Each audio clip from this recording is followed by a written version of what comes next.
সংখ্যানুপাতিক নির্বাচন এখন বাংলাদেশের হট টপিক। এইটা বিএনপি ছাড়া সব দলই চায়, বিএনপি চায় না। এটা খুব বেকুবের মতো প্রশ্ন করি, হ্যাঁ, কিছু মনে করেন না। বিএনপি কেন চায় না আর অন্যরা কেন চায় এটা বলতে পারবেন? আমি শিওর ম্যাক্সিমাম মানুষ এটা বলতে পারবে না, এমনকি দলের কর্মীরাও বলতে পারবে না। আমার এটা বোঝার জন্য মেলা পড়াশোনা করা লাগছে। যাই হোক, বিএনপি জামাত দুই দলকেই বলতেছি, এটা হইতেছে সেই কারিশমা কাপুর কি এডিটর সাহেব, আপনি নায়িকার ছবি দিলেন কেন? আমি কি নায়িকার নাম বলছি নাকি? হ্যাঁ, ও আচ্ছা, সারাক্ষণ ইন্ডিয়ান নায়িকা মাথায় ঘুরে তো, তাই মাঝে মধ্যে মুখ থেকে ফসাদ করে বের হয়ে যায়। আমি এত করে কইলাম প্রফেসর ইউনূসকে যে এটা ইন্ডিয়ান নায়িকা বিষয়ক মন্ত্রণালয় ব্যানে হামাক তার উপদেষ্টা বানান, উনি আমার কথা রাখলেন না, উনি রাখলেন ভুট্টো সাহেবের কথা। যাই হোক, আলাপে আসি। এটা হইতেছে বয়ান তৈরির, ন্যারেটিভ তৈরির সেই কারিশমা। দুঃখজনক ভাবে এটাই আপনারা ফেল, লাড্ডা গোড্ডা। পাবলিকে হয় আপনার কথা শুনে না বা বুঝাবার পারেন না। এই আলাপটা উঠেছিল গত বছর আগস্টের শেষ দিকে, হাসিনা পলানোর পরপর। সেই সময় আমি একটা ভিডিও বানিয়েছিলাম, এই যে এটা আপনারা জানেন, আমি তীব্রভাবে জামাতের সমালোচনা করেছিলাম। আমাকে জামাতের আমিন ফোন দিচ্ছেন, ফোন দিয়ে কইলেন দুঃখ করিয়া যে দাদা আপনি আমাদের ইন্ডিয়ার দালাল বানাই দিলেন। আমি বলছিলাম যে শহীদ ভাই, আপনারা মাঝে মাঝে এমন ভুল করেন যে মনে হয় আপনারা স্লিপ ওয়াকিং করিচ্ছেন। স্লিপ ওয়াকিং মানে বুঝেন তো, যে ঘুমের মধ্যে হাঁটে, সেগুলো চেতন নাই, অচেতন অবস্থায় হাঁটিচ্ছে, তো সেভাবে হাঁটে। তা আপনারা ঘুমের মধ্যে হাঁটিচ্ছেন, আপনাদের আঘাত না করলে তো ঘুম ভাঙবি না, তাই না? যাই হোক, আজকে আমরা দেখব আসলে এই পদ্ধতি বাংলাদেশের জন্য ভালো হবে কি, রাজনৈতিক দলগুলো কি বুঝে চাইতেছে আর কি বুঝে বিরোধিতা করছে। আসেন সেটা আমরা একসাথে বুঝে দেখি। আমার আগে ভিডিও থেকে দেখে আসি। আসেন, এই সংখ্যানুপাতিক নির্বাচন বিষয়টাকে আমি কইছিলাম, হ্যাঁ, জামাত 10 দফা প্রস্তাব দিচ্ছে, ভালো কথা, কিন্তু এটার মধ্যে একটা খুব ইন্টারেস্টিং দফা আছে, তা হইতেছে সংখ্যানুপাতিক নির্বাচন। এটার মানে কি জানেন? মানে হইতেছে ধরেন আপনার আসনে মোট ভোট 10 লাখ, মানে মোট ভোটার আর কি। তো ইলেকশন হইলো বিএনপি পেলো 5 লাখ, জামাত পেলো 3 লাখ। এখন আবার জামাত বলবে আমাদের কম ভোট দিলেন কেন? যাই হোক, এটা হিসাবের জন্য আর কি। আওয়ামী লীগ পেলো ধরেন 1 খান ভোট, তাও চূড়ান্ত গণনা ক্যান্সেল হয়ে গেল, হ্যাঁ, তো জিতবে তো বিএনপি, তাই না? তো এখন যে জামাত যে 3 লাখ ভোট পেলো, এটা তো পুরাই লস জামাতের জন্য। সে বলতেছে না, 300 আসনে যত ভোট পড়বে সেই ভোট, মোট ভোটের যত শতাংশ, 300 আসনের তত শতাংশ সিট তারে দিতে হবে। তার মানে কোন সিটে আলাদাভাবে যারা জিততেছে না, তারা যদি সব মিলায় 1% ভোটও পায়, তাইলে তারা 3টে সিট পাবে, বুঝছাও? যদি 0.5% পায়, তাইলেও একটা সিট অন্তত পাবে। ছোট দলের জন্য খারাপ না, সিট বাড়ে এতে। ইউরোপের অনেক দেশে সিস্টেম আছে। তাই ন্যাশনাল পলিটিক্সে ছোট দলের একটা ভয়েস আছে, তাহলে তো ভালোই, তাই না? পশ্চিমে তো অনেক কিছুই আছে রাজনীতিতে, তাই না? আমরা জানি পশ্চিমে সেকুলারিজম আনিছি আমরা, আছে তো, আনিনিকা। পশ্চিমে এলজিবিটি কিউ রাইটস এর ইস্যু আছে, আমাদের দেশের লোকেরা মেনে নিবে। পশ্চিমে মদ খাওয়া, জুয়া, ক্যাসিনো মেনে নিবে, আমাদের দেশে মেনে নিবে না। তার মানে পশ্চিমে আছে, এটা কোনো সাফাই হইতে পারে না। হ্যাঁ, ছোট দলের জন্য এটা ভালো। তা জামাত কি ছোট দল নাকি? মনে করিছে যে চিরজীবন সে ছোট দল থাকবে। ওই যে আছে না সেকেন্ড ডিভিশনে খেলা, ওই চিরজীবন সেকেন্ড ডিভিশনে খেলবি জামাত। আজ আমরা দেখবো যে এই ইস্যুটা আমাদের গ্রহণ করা উচিত কিনা, করলে কেন উচিত, না করলে কেন উচিত না। তো শুনলেন তো, এখানে আর একটা বিষয় যুক্ত করা দরকার, তাইতেছে এই সংখ্যানুপাতিক নির্বাচন আপনি ক্যান্ডিডেটকে ভোট দেন না, আপনি মার্কাক ভোট দেন, মার্কাত ছাপ্পা দেন। ক্যান্ডিডেট যায় কইতো আমাক ভোট দিলে আমি আপনার ব্রিজ ভেঙে দেবো, আমি আমাক ভোট দিলে আমি আপনার ব্রিজ ভেঙে দেবো, এটা কবে না, কবে আমার দল ক্ষমতাতে আসলে ব্রিজ ভেঙে দিবি, ব্রিজ ভেঙে দিবি, বুঝাও।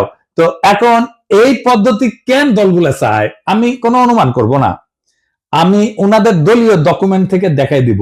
আমি সব দলেরটা দেখাইতেছি না, আমি জামাতেরটা দেখাই, কারণ জামাতি এই সংখ্যানুপাতিক নির্বাচন চাওয়া সবচেয়ে বড় দল। তারা কি বলে এই দাবির পক্ষে আর্গুমেন্ট হিসেবে? আসেন সেটা একটু বুঝে দেখি। জামাতের সাবেক আমির গোলাম আজম সাহেব এই বইটা লেখেন 2005 সালে, সংখ্যানুপাতিক নির্বাচন নিয়ে। এখানে জামাতের সব আর্গুমেন্ট লেখা আছে। এছাড়াও আরো কিছু ইন্টারেস্টিং কথা আছে, পড়তে পড়তে পাইলাম, সেগুলো নোক্তা দিয়ে রাখবো, আর সম্ভব হলে আলাপ করব। ওনারা পটভূমিতে 3 নাম্বার প্যারাত লিখেছেন, এডিটর সাহেব দেখান, সিপি ভিউ চাইছে, এটা ওনারা আনন্দে পারলে নৃত্য করেন। সিপি ভিউ চাইছে, কথা কইছে আনন্দের আর সীমা নাই। হ্যাঁ, আরে সিপি ভিউ চাইলে তো এটা আপনাদের জন্য হারাম হওয়া উচিত। তা না, ওনার প্রগতিশীল কুরকুরানি উঠেছে, সিপিবি চাইছে, ওনারা লাভ দিয়ে উঠেছে। তারপর কইতেছে এরশাদও কইছে, সিপিবি এরশাদ কইছে, এরশাদ আর সিপিবি এই দুইটার চাইতে বড় ইন্ডিয়ান মাল বাংলাদেশে আছে নাই।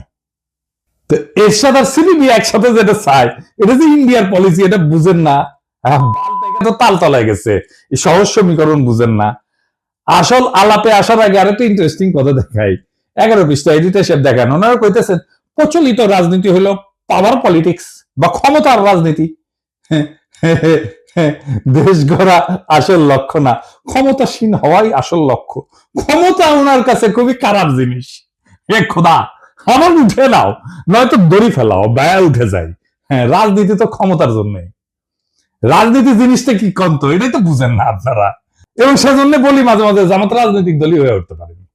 জামাতের একটা ইমাজিনেশনের বাংলাদেশ আছে, আছে কিনা? আছে তো। কল্পনার একটা বাংলাদেশ দেখে তারা, তাই না? বিএনপিও দেখে, আমিও দেখি, আপনিও দেখেন। আমাদের সকলের ইমাজিনেশনের বাংলাদেশ আলাদা। বিএনপি যে বাংলাদেশ চায় সেটা জামাতের সাথে মিলবে? মিলবে না। জামাত যারা করেন তাদের ইমাজিনেশনের বাংলাদেশ একই, তাই তারা একটা দল করে। এই ইমাজিনেশনের বাংলাদেশ গড়তে হলে আপনার রাষ্ট্র ক্ষমতা লাগবে। আপনারা ক্ষমতার জন্য রাজনীতি করেন না। রাজনীতি মানেই ক্ষমতা প্রশ্ন।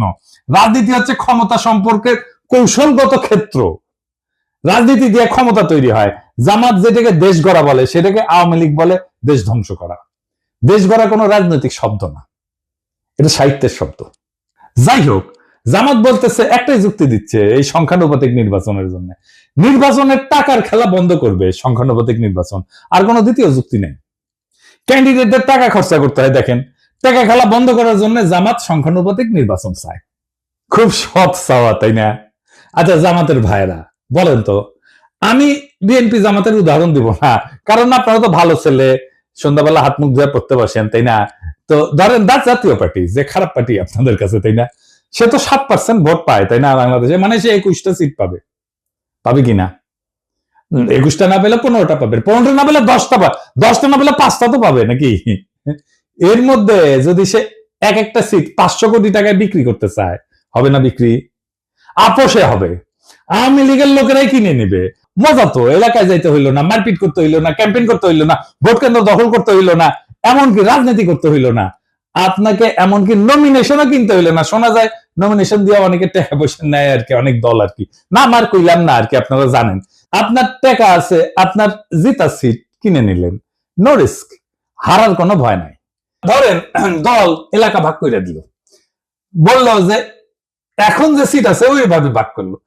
এই সেই সিট অনুসারে, এই যে ধরেন বগুড়া 1 আসনে যতগুলো কেন্দ্র আছে, এইখানে যদি বিএনপি জিতে, এইখানে বিএনপি কইলো যে কাউকে কোনো ক্যান্ডিডেট কে কইলো, এই বগুড়া 1-এর এই কেন্দ্রগুলোর সিটে যদি বিএনপি জিতে, তাহলে তোমার এমপি বানাবো ওই সিটে।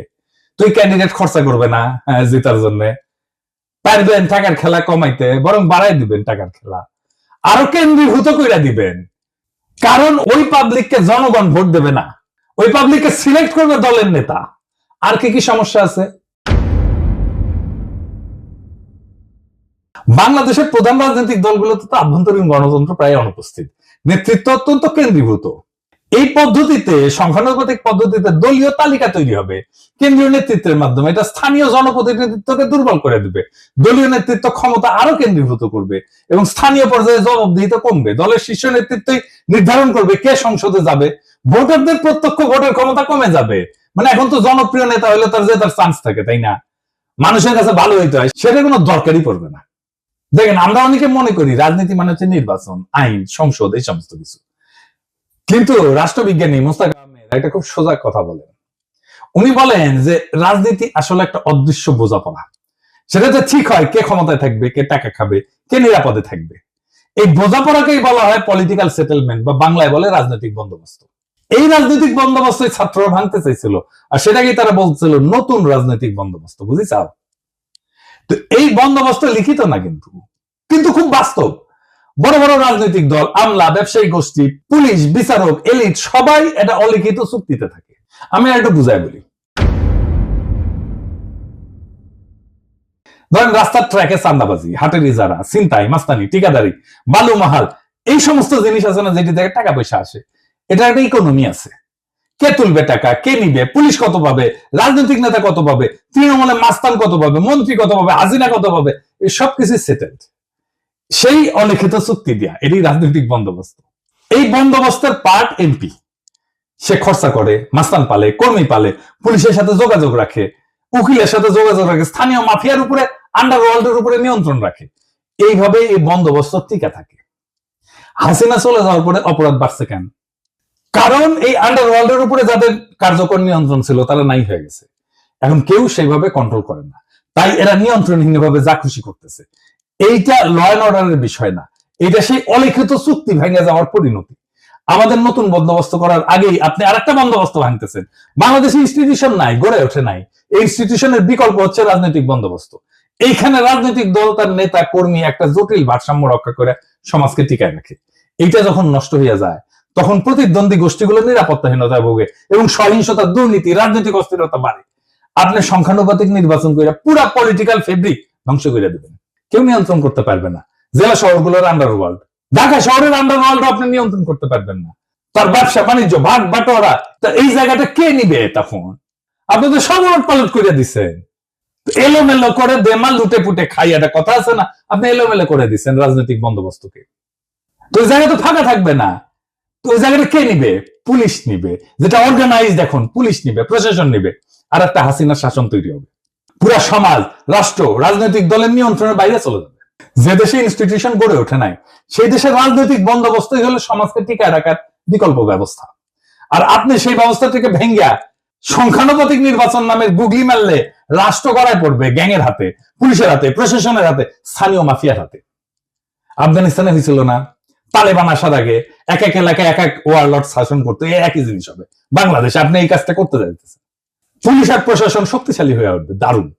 এই সংখ্যানুপাতিক নির্বাচন আঞ্চলিকতা বাড়ায় দেবে। আমি অন্য দেশের উদাহরণ দেব না, বেলজিয়ামের উদাহরণ দেব। এই বেলজিয়াম একটা দেশ হিসাবে থাকে কিনা দেখেন। কি হয়েছে বেলজিয়ামে? আসেন আলাপ করতেছি। বেলজিয়াম তো একটাই দেশ, তাই না? কিন্তু এর ভেতরে আছে দুইটা বড় জাতিগত ভাষাগত গোষ্ঠী। একটা হচ্ছে ফ্লেমিশ, ওলদান্স ভাষায় কথা বলে, থাকে দেশের উত্তর অংশে, তার নাম হচ্ছে ফ্লান্ডার্স। আর দুই নম্বর হচ্ছে ওয়ালুন, ফরাসি ভাষায় কথা বলে, থাকে দেশের দক্ষিণ অংশে, নাম হচ্ছে ওয়ালোনিয়া। এরা কিন্তু আলাদা ভাষায় কথা বলে, আলাদা স্কুলে পড়ে, আলাদা গণমাধ্যম আছে তাদের জন্য, এমনকি আলাদা রাজনীতি করে, দল আলাদা এই দুই গ্রুপের। এবং এই বেলজিয়ামে সংখ্যানুপাতিক ভোট আছে। এই পিয়ার সিস্টেমে ভোট যতই ছোট হোক, আলাদা পরিচয়ের দল সংসদে ঢুকে পড়ে। এর ফলে বেলজিয়ামে গড়ে উঠছে শুধু ফ্লেমিশ স্বার্থ নিয়ে কাজ করে এমন দল, যেমন এনভিএ। শুধু ওয়ালুন শব্দ নিয়ে কাজ করে এমন দল, যেমন পিএস, পার্টি সোশ্যালিস্ট। এরা কিন্তু জাতীয় স্বার্থ দেখে না, কেবল নিজেদের অঞ্চলের স্বার্থ দেখে। ফলে সার্বজনীন রাজনীতি আর হয় না, হয় আঞ্চলিক স্বার্থের জন্য রাজনীতি। এর ফলাফল কি? সরকার গঠন করতে পারে না। ফ্লেমিশ আর ওয়ালুন এদের মতানৈক্য চূড়ান্ত। এই যে দেখতেছেন না, এখন প্রফেসর সরকার ঐক্য মত করতে পারতেছে না, দেখতেছেন না, জুলাই সনদ করতে পারতেছে না, মতানৈক্যের জন্য একই রকম। বেলজিয়ামের জাতীয় পরিচয় দুর্বল হয়, সবাই নিজেকে ওয়ালুন বা ফ্লেমিশ ভাবে, বেলজিয়ান ভাবে না। ভাষা, শিক্ষা, অর্থনীতি সব আলাদা হয়ে গেছে। স্কুলে আলাদা পাঠ্যক্রম, আলাদা মিডিয়া, এমনকি আলাদা ট্যাক্স এবং প্রশাসন চলতেছে অঞ্চল ভিত্তিক। যেহেতু একক সংখ্যাগরিষ্ঠতা পায় না, সরকার গঠন হয় না। 1 বছরের বেশি সময় সরকার গঠন হয়নি, এরকম এক্সাম্পল আছে। এই রাষ্ট্র টিকবে না। এবার আরো মারাত্মক উদাহরণ দিই ইসরায়েলের। ইসরায়েল যে আগ্রাসী রাষ্ট্র হয়ে উঠছে, এটা সংখ্যানুপাতিক নির্বাচনের জন্য। কিভাবে? ইসরায়েল তো এখন একটা রাষ্ট্র না, একটা চরমপন্থী যুদ্ধযন্ত্র। আর এই রূপান্তরের বীজ পোতা আছে তাদের এই সংখ্যানুপাতিক নির্বাচনের ব্যবস্থা। তো এইখানে প্রায় 3% মতো ভোট পেলে সংসদে ঢুকে যায় যে কেউ। এই ফাঁক গলে ক্ষমতার মঞ্চে উঠে আসছে এক ঝাঁক ধর্মীয় হুলিগান, যারা গণতন্ত্র না, ধর্মীয় শাসন এবং জাতিগত নিধন চায়, ফিলিস্তিনের ধ্বংস চায়, গাজার ধ্বংস চায়। কারা এই হুলিগান? যেমন SHAS, এরা নারী অধিকারের প্রকাশ্য শত্রু, সিভিল ম্যারেজের প্রকাশ্য শত্রু। তারপরে আরেকটা আছে UTZ, এরা নারীদের ভোটের শত্রু, আধুনিক শিক্ষার শত্রু, এমনকি রাষ্ট্রীয় আইনকে অস্বীকার করে।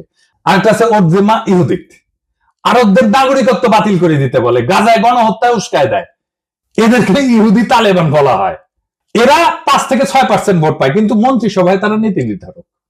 তাদের জন্য সরকার গঠিত হয়, কারণ কেউ সংখ্যাগরিষ্ঠতা পায় না এবং এরা এই সাপোর্টটা দেয় এবং সরকারের নীতি জিম্মি হয়ে যায় এদের কাছে। ইসরায়েলে কোনো দল একক সংখ্যাগরিষ্ঠতা পায় না। সরকার গঠনের জন্য এই হুলিগানদের সমর্থন লাগে। তারা চুক্তি করে শর্ত দেয় যে আমাদের দাবি যদি না মানো তাহলে সরকার ফেলায় দেব। নেতানিয়াহু বাধ্য, তাকে বিচার বিভাগ ভেঙে দিতে হয়েছে এদেরকে সন্তুষ্ট করার জন্য। এই বিচার সংস্কার ইস্যুতে 2023 সালে ইসরায়েল জুড়ে ইতিহাসের সবচেয়ে বড় গণবিক্ষোভ হয়েছে। এই এদেরই নেতা এই বেন-গাভির আল-আকসায় যায় বলছে আরবদের সরাও, এটা আমাদের। এটার ফলেই কিন্তু হামাস রকেট ছড়ে, তারপরে যুদ্ধ শুরু হয়, বুঝেছেন? এবং মন্ত্রিসভায় যারা যারা আছে এই যে এই ছোট দলগুলা হুলিগানদের, তারা বলছে গাজায় জনসংখ্যা কমাও, পানি বিদ্যুৎ বন্ধ করো, বোমা দিয়ে তাদেরকে ছারখার কইরা দাও। এই যুদ্ধ ছিল ধর্মীয় প্রতিশোধে পরিচালিত গণহত্যা এবং এই গণহত্যা করছে এই সংখ্যানুপাতিক নির্বাচনে ফাঁক গলিয়া ঢুকা গেছে যারা, তারা বাংলাদেশে একই ধরনের ঘটনা ঘটবে। এমনকি ইরান যুদ্ধে রাজনীতিকে বানানো হয়েছে ধর্মীয় জিহাদ। এই ওরজেমা ইহুদির এরা বারবার বলছে ইরানকে সরাসরি আক্রমণ করো। এই যুদ্ধকে তারা বলছে জুইস ডেস্টিনি। কূটনীতি, আন্তর্জাতিক আইন, আঞ্চলিক স্থিতিশীলতা সব ফালতু, শুধু যুদ্ধ, আগুন আর দখল চাই এদের জন্য। এবং এই প্রপোর্শনাল রিপ্রেজেন্টেশন সংখ্যানুপাতিক নির্বাচনের জন্য ইসরায়েল এখন একটা চরমপন্থীদের রাষ্ট্র হয়ে গেছে, যেখানে 5% উন্মাদ একটা দেশের 95% ভবিষ্যৎ নিয়ন্ত্রণ করে। ইসরায়েল আজকে প্রমাণ যে সংখ্যাগত সমতা মানে রাজনৈতিক সুস্থতা না, প্রপোর্শনাল রিপ্রেজেন্টেশন মানে ক্ষমতা বিকেন্দ্রীকরণ না, জনগণের ক্ষমতায়ন না, অনেক সময় চরমপন্থার কেন্দ্রীভবন হয়। আপনারা রাজনীতিতে আপনার কল্পনার ইমাজিনেশনের বাংলাদেশ করবেন, কিন্তু সেই ইমাজিনেশনের ভেতরে এই বাস্তব দেশের জনগণ, এই মানুষের মুখ, তাদের যন্ত্রণার বাস্তবতা তো অনুপস্থিত। রাষ্ট্রটা কি ল্যাবরেটরির এক্সপেরিমেন্ট রে ভাই, যে একটা জিনিস ট্রাই করব, আবার দেখব, ভুল হবে, আবার দেখব? তা তো না। ইসরায়েলের মতো রাষ্ট্র চরমপন্থার হাতে কুক্ষিগত হয়ে গেছে এই সিস্টেমের কারণে। বেলজিয়ামের মতো রাষ্ট্র বিভক্ত হয়ে যাইতেছে ভাষার দাঙ্গায়। বাংলাদেশকে নিয়ে কি সেই পথে হাঁটতে চান?